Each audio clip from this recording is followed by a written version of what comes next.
ಇವತ್ತಿನ ಈ ಒಂದು ಪ್ರಕರಣವನ್ನ ನೀವು ಕೇಳಿದ್ದೆ ಆದರೆ ಖಂಡಿತವಾಗಿಯೂ ಆಶ್ಚರ್ಯಕ್ಕೆ ಒಳಪಡ್ತೀರಾ. ಯಾಕಂದ್ರೆ ಸಾಧಾರಣವಾಗಿ ಯುವಕರು ಯುವತಿಯರು ಕೈಕೊಟ್ಟಾಗ ಅಥವಾ ಪ್ರೇಯಸಿ ಕೈಕೊಟ್ಟಾಗ ಯುವಕರು ಅವರನ್ನು ಬರಬರವಾಗಿ ಹತ್ಯೆ ಮಾಡೋದಾಗಿರ್ಬೋದು, ಅದೇ ರೀತಿ ಅವರಿಗೆ ಹಿಂಸೆಯನ್ನು ನೀಡೋದಾಗಿರ್ಬೋದು, ಎಲ್ಲ ಕೆಲಸವನ್ನು ಮಾಡ್ತಾರೆ. ಆದರೆ ಇವತ್ತಿನ ಈ ಕೇಸ್ನಲ್ಲಿ ಇದು ಉಲ್ಟಾ ಆಗಿದೆ ಅಂತಲೇ ಹೇಳಬೇಕು. ಯಾಕಂದರೆ ಇವತ್ತಿನ ಈ ಕೇಸ್ನಲ್ಲಿ ಪ್ರಿಯತಮೆ ಏನು ತನ್ನ ಪ್ರಿಯಕರ ತನ್ನನ್ನು ನಿರ್ಲಕ್ಷ್ಯ ಮಾಡ್ದ ಎನ್ನುವ ಒಂದೇ ಒಂದು ಕಾರಣಕ್ಕೆ ಬರ್ಬರವಾಗಿ ಆತನನ್ನು ಸುಟ್ಟು ಕೊಂದಿದ್ದಾಳೆ. ಅಷ್ಟಕ್ಕೂ ಈ ಒಂದು ಘಟನೆ ನಡೆದಿರೋದು ಬೆಂಗಳೂರಿನ ಬ್ಯಾಡರಹಳ್ಳಿ ಪೊಲೀಸ್ ಠಾಣಾ ವ್ಯಾಪ್ತಿಯ ಅಂಜನಾ ನಗರದ ಒಂದು ಮನೆಯಲ್ಲಿ.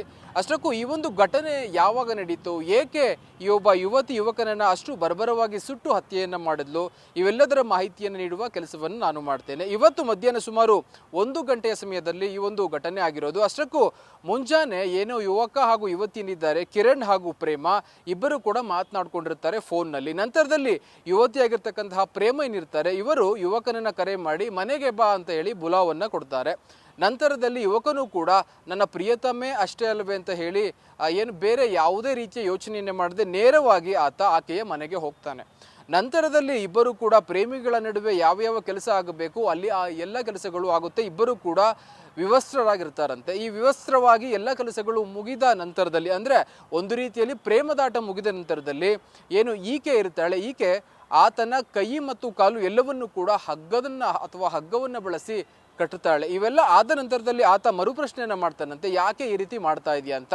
ಆದರೆ ಆಕೆ ವಿದೇಶದ ಒಂದು ಪ್ರೀತಿಯನ್ನು ನಿನಗೆ ತೋರಿಸ್ತೀನಿ, ಯಾವ ರೀತಿ ಫಾರಿನ್ನಲ್ಲಿ ಪ್ರೀತಿಯನ್ನು ಮಾಡ್ತಾರೆ ಆ ಒಂದು ಪ್ರೀತಿಯನ್ನು ನಾನು ನಿನಗೆ ತೋರಿಸ್ತೀನಿ ಅಂತ ಹೇಳಿ ಆತನ ಕೈ ಕಾಲು ಎಲ್ಲವನ್ನೂ ಕೂಡ ಹಗ್ಗ ಹಾಕಿ ಆಕೆ ಕಟ್ತಾಳೆ.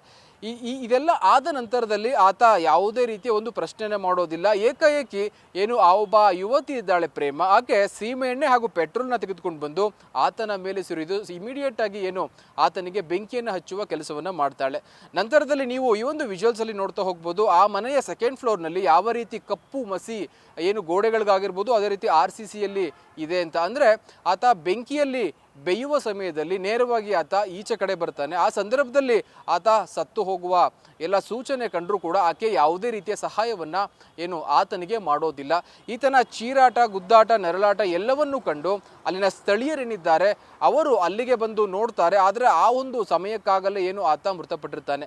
ಇದೆಲ್ಲ ಆದ ನಂತರದಲ್ಲಿ ಬ್ಯಾಡರಹಳ್ಳಿ ಪೊಲೀಸರು ಕೂಡ ಸ್ಥಳಕ್ಕೆ ಆಗಮಿಸಿ ಆಕೆಯನ್ನು ವಿಚಾರಣೆ ಮಾಡ್ತಾರೆ. ಅಲ್ಲೇ ಒಂದು ಪ್ರಾಥಮಿಕ ತನಿಖೆ ಏನಿದೆ ಅದನ್ನು ಕೇಳ್ತಾರೆ. ಆದರೆ ಆಕೆ ನನಗೆ ಏನು ಗೊತ್ತಿಲ್ಲ ಎನ್ನುವ ಒಂದು ಮಾಹಿತಿಯನ್ನು ಹೇಳ್ತಾಳೆ. ಇದೆಲ್ಲ ಆದ ನಂತರದಲ್ಲಿ ಆಕೆಯನ್ನು ಏನು ಠಾಣೆಗೆ ಕರೆದು ವಿಚಾರಣೆ ಮಾಡಿದಾಗ ಆಕೆ ಕೆಲವೊಂದು ಭಯ ಬೀಳಿಸುವ ಕೆಲವೊಂದು ಉತ್ತರವನ್ನು ಕೊಡ್ತಾಳೆ. ಅದಾವುದು ಅಂತ ನಾವು ನೋಡ್ತಾ ಹೋದರೆ ಅವಳು ಒಂದೇ ಮಾತಿನಲ್ಲಿ ಹೇಳ್ತಾಳೆ, ನನ್ನನ್ನು ಆತ ಸಾಕಷ್ಟು ದಿನಗಳಿಂದ ನಿರ್ಲಕ್ಷ್ಯವನ್ನು ಮಾಡ್ತಾ ಇದ್ದ, ಹೀಗಾಗಿ ನಾನು ಆತನನ್ನು ಕೊಂದು ಹಾಕಿದ್ದೇನೆ ಅಂತ. ಅಂದರೆ ಸಾಧಾರಣವಾಗಿ ಯುವಕ ಯುವತಿಯರು ಪ್ರೀತಿಯಲ್ಲಿ ಮೋಸವಾದಾಗ ಬೇರೆ ಬೇರೆ ರೀತಿಯ ಏನು ನೋವಾಗಿರ್ಬೋದು ಅಥವಾ ಬೇರೆ ಬೇರೆ ರೀತಿಯಲ್ಲಿ ಸಂಚನ್ನು ರೂಪಿಸಿ ಹತ್ಯೆಯನ್ನು ಮಾಡ್ತಾರೆ. ಆದರೆ ಈಕೆ ಅದಾವ ಉದ್ದೇಶದಿಂದ ಆತನನ್ನು ಮನೆಗೆ ಕರೆಸಿ ಏನು ಪೆಟ್ರೋಲ್ ಹಾಗೂ ಸೀಮೆ ಎಣ್ಣೆಯನ್ನು ಮಿಕ್ಸ್ ಮಾಡಿ ಅಥವಾ ಎರಡನ್ನೂ ಬಳಸಿ ಆತನನ್ನು ಸುಟ್ಟು ಹಾಕಿದ್ದಾಳೆ.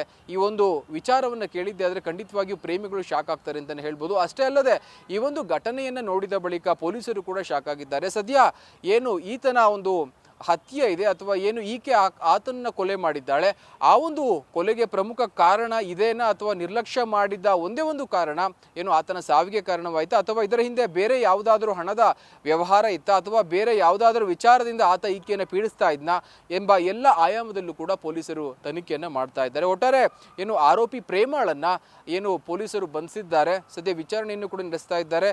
ಏನು ಹತ್ಯೆಗೆ ಪ್ರಮುಖವಾದಂತಹ ಕಾರಣ ಏನು ಎಂಬುದು ತನಿಖೆಯ ನಂತರವಷ್ಟೇ ಬಯಲಿಗೆ ಬರಲಿದೆ.